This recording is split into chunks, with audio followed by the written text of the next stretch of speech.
John B. Parker here, back with another episode of Absolute Thermal. Today's episode, we're going to progress a little bit more. We're going to upgrade some tools. We're going to make some new tools. We're going to make some new machines.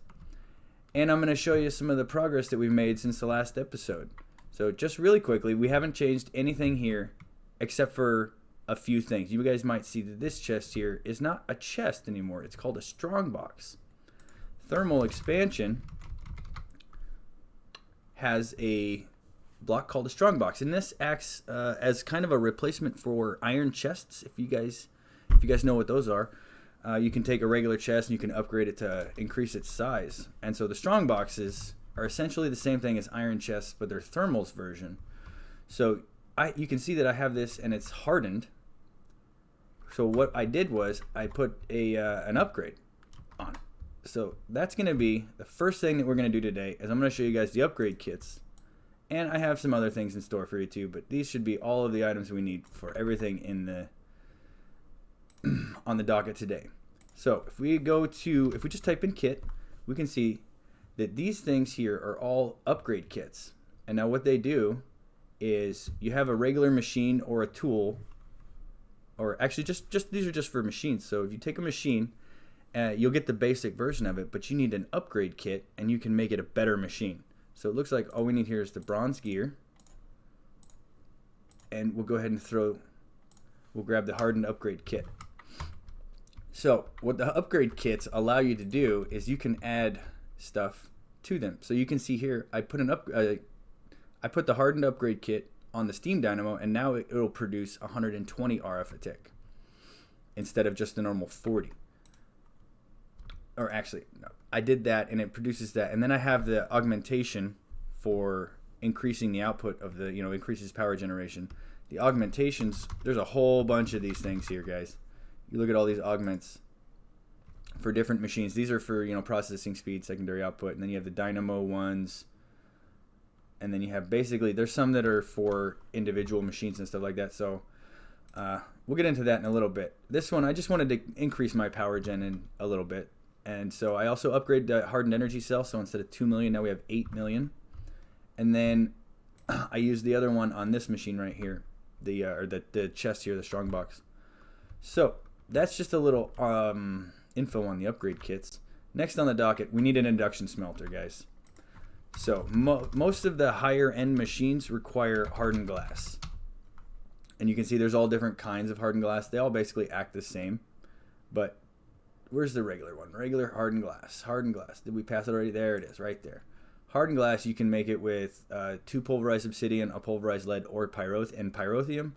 But we don't have a way to get pyrotheum right now, so we go into the induction smelter. And it's just lead and obsidian. And so with the hardened glass, you can, that's how you get a lot of the reinforced things. And it's one of those things that we're going to use a lot of. So we're going to go ahead and make ourselves the induction smelter.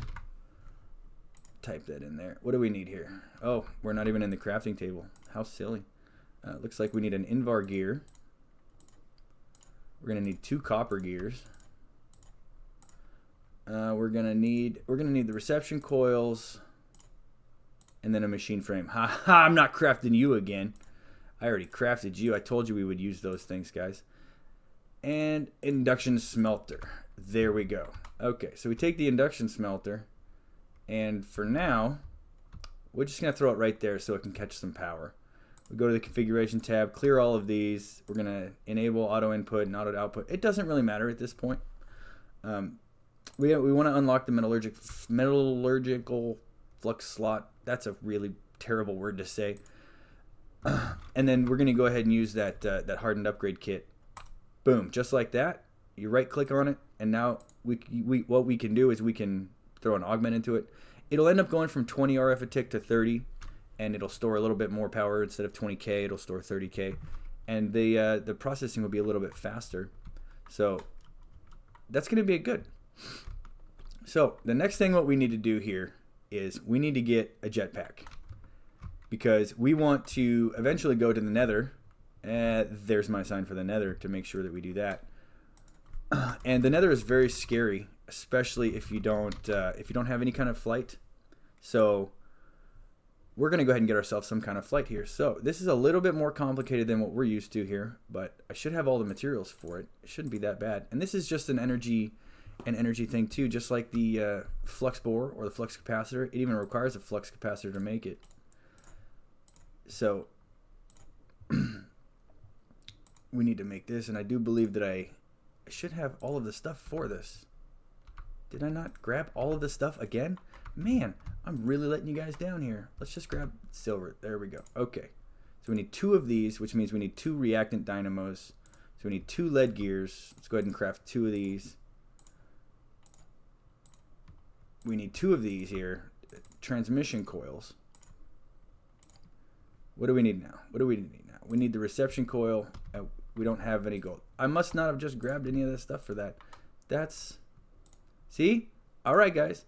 Now I am 100% done trying to get the exact numbers, because I always tend to forget exactly what we need here.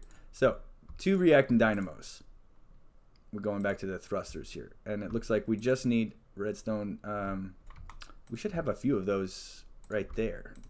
The leadstone flux ducts, just like that. Boom, we got 2 thrusters and a jetpack. Beautiful. So the cool thing about this is you have to wear it in your chest slot, but it also, they don't, the creators of thermal decided to give you an armored version. That way you don't necessarily have to sacrifice any armor for wearing the jetpack. So now we have the armored version of the jetpack, which gives us 5 points of defense. So if we take this and we throw this, the energetic infusion. I finally got the flux capacitor all the way full, guys. It was quite a process. That's going to take 800,000 RF, so that's going to be a while. If we just take our flux capacitor, throw it in there, it'll, look at that. It's automatically, the flux capacitor is charging up our jetpack. As you can see, that's going down. So we're going to go ahead and throw the jetpack on, and we use the same default keybind. You can see up in the top left, I have the fuel, which is just RF, and we can change its mode. I thought we could change its mode. Let's see here. Well, it doesn't matter. Hover mode with this jetpack, the first tier jetpack, is not that great. But look at that, guys. We are flying around here. We can see everything. The only thing is, don't fall. We don't have any kind of protection against fall damage at this point. So don't let go. You know, don't fall down too far, or else, you know, you could die. So next on the docket here, we want to get a bow, because we need some ranged attacks. And I was looking at these different options here for bows, and thermal adds all of these different kinds of bows you can craft. This is the ultimate bow that we want, is the flux infused bow, and it doesn't take that much materials to get it. You know, the flux electrum blend is not that hard to get, but we needed the induction smelter to get it. So we need sand and then flux electrum blend, which is easy. It's just destabilized redstone buckets, and you know, this, which is just, you take redstone and you throw it in a different machine that thermal has, which we'll get to in the future. You can have the flux electrum, and that's basically the mod, the ingot for all of the end game gear. So we're not quite there yet, but we will be there very shortly. So what I decided to do was, we ended up getting a few more diamonds in between episodes, and we're going to invest in a diamond reinforced bow here, and that right there is going to do some good damage. And I do have some arrows. Boom, 56 arrows. I went out and farmed a few chickens. I like throwing those in the torches in the offhand. I went out and farmed some chickens, got some feathers, and flint is the easiest thing in the world to get here, you know, with gravel. So last on the docket here on the signs that we have is caches. A lot of you guys may know what a cache is. I don't know if we spell it correctly. The cache is thermal's version of storage drawers, right? So each one of these, and these can all be upgraded just like all of the other machines or the strong boxes to hold more, but just your basic tier holds 20,000 of any one item. That is a lot. So, and it's pretty cheap. Just some tin, chest, and redstone servos. So we had a lot of redstone and iron, and I wanted to create 32 of these, because you can see how many we have chests for. So we're going to create 32 of these, and I should have enough. Oh no, guys, we messed up. We definitely messed up, because these don't stack. Okay, let's go ahead and solve that really quickly, as quick as we can here. Let's just throw, oh no, torches. For some reason it gave us the tin ingots here. Oh, because we have our magnet on, it's just dumping all this stuff there. So let's go ahead and move these here. Oh wow, oh wow. Good pro tip for you guys. Check to make sure that something doesn't stack before you go to craft a whole bunch of them. So just temporarily, we're gonna just get these out of our inventory right here, and we're gonna go ahead and throw these all. We're gonna make a nice little row here, and I know it's nighttime, but you guys should still be able to see. That's hopefully you can still see. So one thing I did not mention that was in the pack that is like really handy is vein miner or excavator. I'm not 100% sure if it's vein miner or excavator. I think it's or excavator actually. So all you have to do here is any block, or yeah, pretty much any block. If you hold the grave key, which is the one directly to the left of your number 1 on your keyboard, and you shift click on something, you know, to try and destroy it, it'll vein mine all of the stuff that's right next to it. I really love this mod. It's such a great mod. It makes mining for stuff easier. It basically makes strip mining not a thing, because you just go find a cave, and then everything that's exposed, you just mine it. All right, let's get 10 more of these. There we go. We got 10 more. So we have 32 caches, which is really nice. This should be really good storage for all of the stuff that we're gonna catch. And this is if anybody has watched any of my other videos, this is basically how I like to live.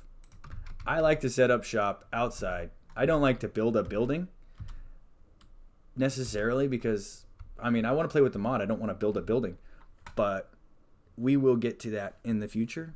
We are actually going to build something pretty epic, and I can actually show you the start of it, because I did start something. If you guys remember from the last episode, we had the MeeCreeps. I threw the MeeCreep cube right here in our satchel. This is basically just our tool satchel. So, but from the last episode, we had the MeeCreeps, and what did I tell you guys that the MeeCreeps could do really well? Well, that was mining. MeeCreeps are the greatest miners in the history of the world. Look at this freaking staircase, guys. I took a chest, I set it here, I threw like this many stacks of cobble, like 6 or 7 stacks of cobble, I threw like 6 or 7 stacks of stairs, and then I clicked them right here, I said, dig a staircase down to bedrock. And guess what? In about 5 minutes, I have a staircase all the way down to bedrock. It was literally like 5 minutes.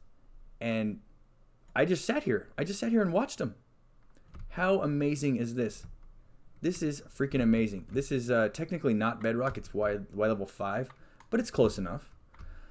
And then, check this out, guys.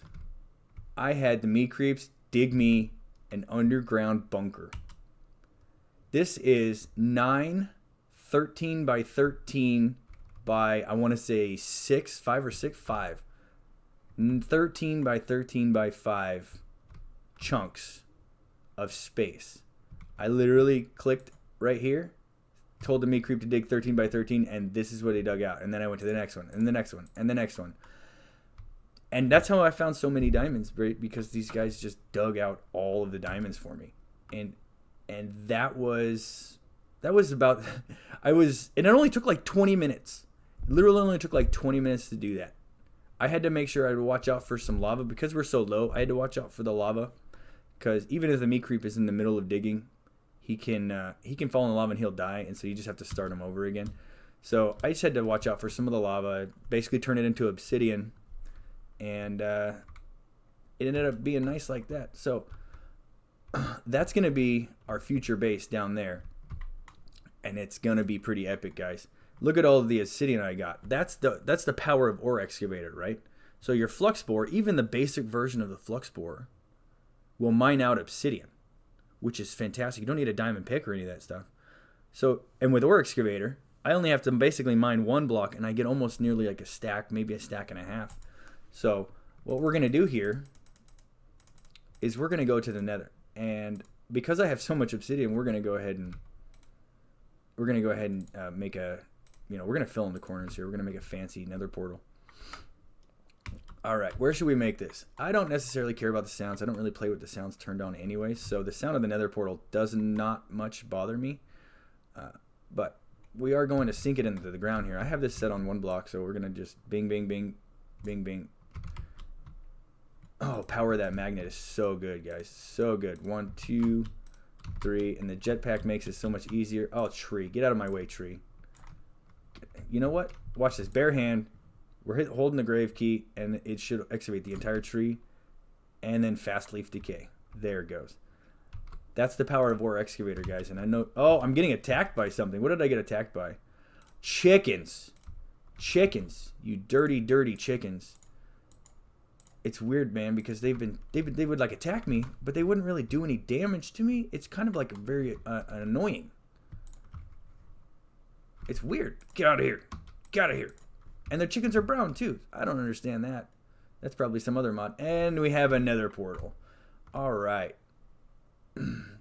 So we're going to jump into the nether here. And I'm probably going to cut the chunk loading out. So I'll see you guys on the other side.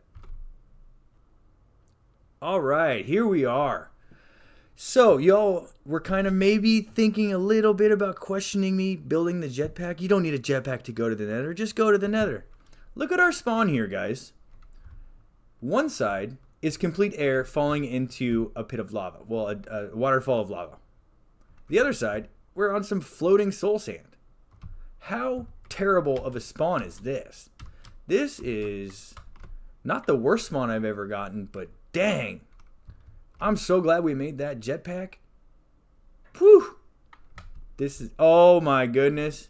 I didn't even look around, guys. I literally walked in through the portal. I stepped off, and I just jumped up to try and load some chunks. Look what we have there. This is a treat and a half, I'll tell you what. Right next to spawn. Oh, yeah. So, the key to flying with the jetpack without any kind of fall protection is you feather the spacebar. Your spacebar helps you go up, and there's a terrible fortress. We're going to go ahead and waypoint this.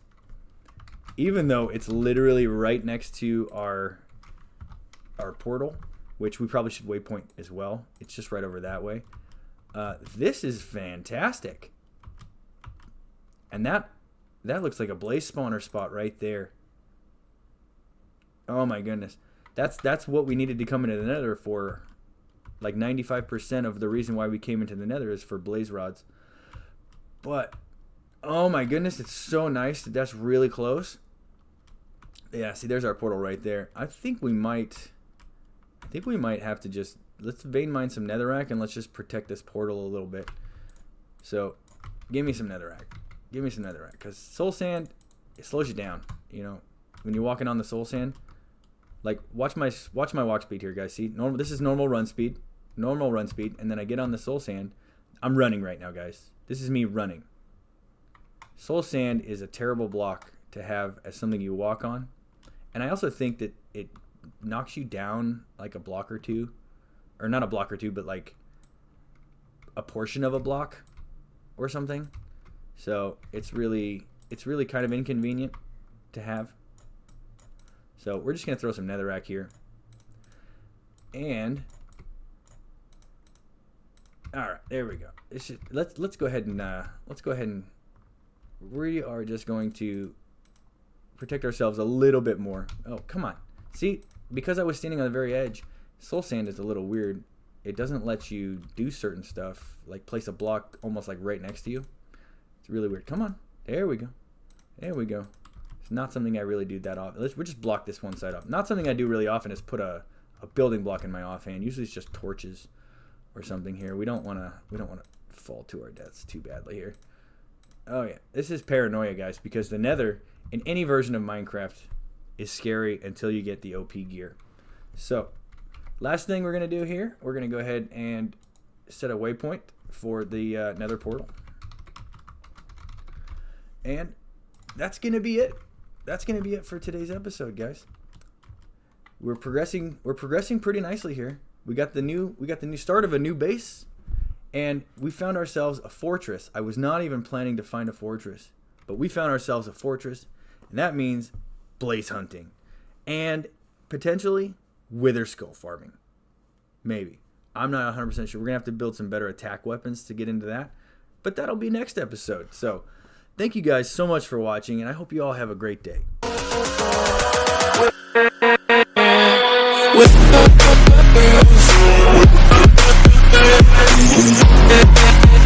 With